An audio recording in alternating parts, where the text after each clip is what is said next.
शिवसेनेवर सध्या फोडाफोडीचे आरोप होत आहेत. कसं बघता या आरोपांकडे? इतक्या नेत्यांना पक्षात तुम्ही घेतलेलं आहे, आरोप असा होतोय की कोणाला काय देणार? फ्रँकली तोडफोड आम्ही नाही करत. तोडफोडच्या राजकारण एक व्यक्ती आहे ज्यांचे नाव आहे संजय राऊत. त्यांनी हे सुपारी घेतलं की उबाटाला खतम करायचंय आणि त्यांनी नक्कीच केलं.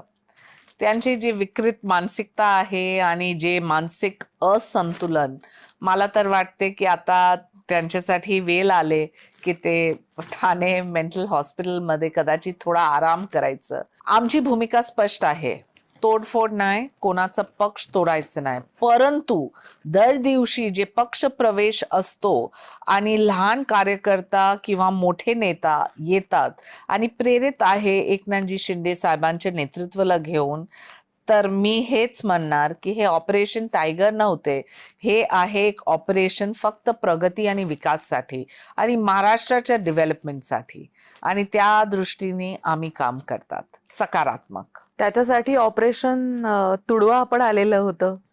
त्यांना ऑपरेशन तुडवा करू द्या, आम्ही ऑपरेशन जुडवा करतात. आणि जुडवा म्हणजे जोडायचं, लोकांना जोडायचं आणि नक्कीच महाराष्ट्राच्या हितसाठी काम करायचं. बरं, जी माणसं इथून तिथं गेलेली आहेत ते म्हणतात की शेवटी गद्दार हा गद्दारीचा डाग कसा पुसणार? हा डाग कायमच राहणार आहे तुमच्या मागे. याकडे आपण कसं बघता? मला त्यांना फक्त एक प्रश्न विचारायचा आहे. 2019 मध्ये जेव्हा तुम्ही गेले काँग्रेस सोबत, तेव्हा तुम्ही गद्दार होते का? कुठे होते हिंदू हृदय सम्राट आदरणीय बाळासाहेब ठाकरेचा विचारधारा? कुठे होते तुमची सोच, विचार, भूमिका? तेव्हा तुम्ही गद्दार नाही.